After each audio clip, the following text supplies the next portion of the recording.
Salut les entrepreneurs! Lever des fonds est un processus complexe. Aujourd'hui, on se retrouve pour parler des supports de transaction. Les quoi? Le cash. Lorsqu'on lève des fonds, il y a émission de nouvelles actions qui peuvent être acquises par les associés actuels ou par de nouveaux associés.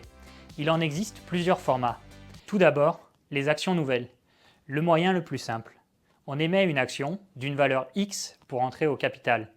Pour cela, il faut d'abord un accord au préalable sur la valeur de la société et des actions, puis il y a tenue d'une assemblée générale extraordinaire, un constat par le président de l'assemblée générale extraordinaire de l'augmentation du capital, avec les nouvelles actions émises, qui investit et qui prend quoi.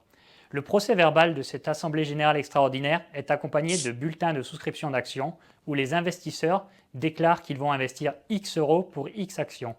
Attention, tout cet argent est déposé sur un compte spécifique à la banque, appelé compte d'augmentation de capital, très original. La subtilité, c'est que tant que la totalité de la somme n'est pas sur ce compte, l'argent y est bloqué.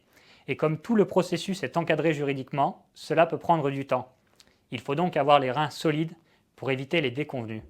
Outre les actions, il existe les bons de souscription d'actions, ou BSA.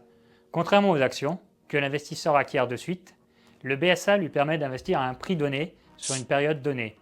Par exemple, il peut transformer son BSA pour une valeur de 10 euros sur 7 mois, quoi qu'il arrive à l'entreprise. Cela peut être très avantageux si la valeur de la société explose. L'investisseur n'est cependant pas obligé d'exercer son BSA. Il existe une variante, le BSA R ou accord pour investissement rapide. Ici, l'investisseur donne le cash directement, sans valorisation de la société, après un contrat sous seing privé. Lors d'un événement capitalistique ultérieur, quand la valorisation est définie, alors les BSAR seront convertis en un nombre d'actions correspondant à cette valorisation. Souvent, l'entrepreneur fait bénéficier d'une décote au premier investisseur pour le remercier du risque. Comme son frère BSA, le temps pour exercer un BSAR est limité. Enfin, il est possible d'avoir des actions avec bons de souscription d'actions.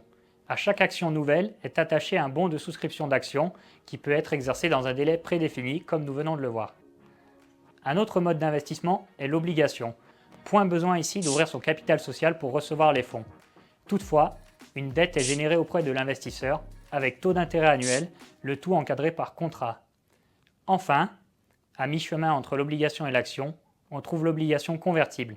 La dette de l'investisseur est convertie en action à une parité de conversion et à une date prédéfinie par le contrat. Celui-ci contient généralement une prime en cas de non-conversion. Avec les intérêts plus cette prime, les bénéfices s'élèvent en règle générale à 6 ou 8% pour l'investisseur.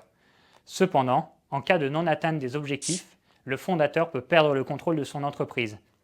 Tout dépend du contrat. Nous venons de voir qu'un investissement peut se faire sous la forme d'actions, de bons de souscription d'actions, des deux combinés ou sous la forme d'obligations qui peut être convertible en actions. En fonction de vos besoins et de votre entreprise, l'une ou l'autre de ces natures de transactions peut être plus ou moins avantageuse pour vous. Mais attention, retenez bien qu'avec les actions, l'argent est sur un compte bloqué tant que la totalité de la somme n'est pas arrivée. Ayez les reins solides pour une levée de fonds et faites attention aux investisseurs que vous choisissez. Chez Ovalie Innovation, nous vous aidons à y voir plus clair. Contactez-nous.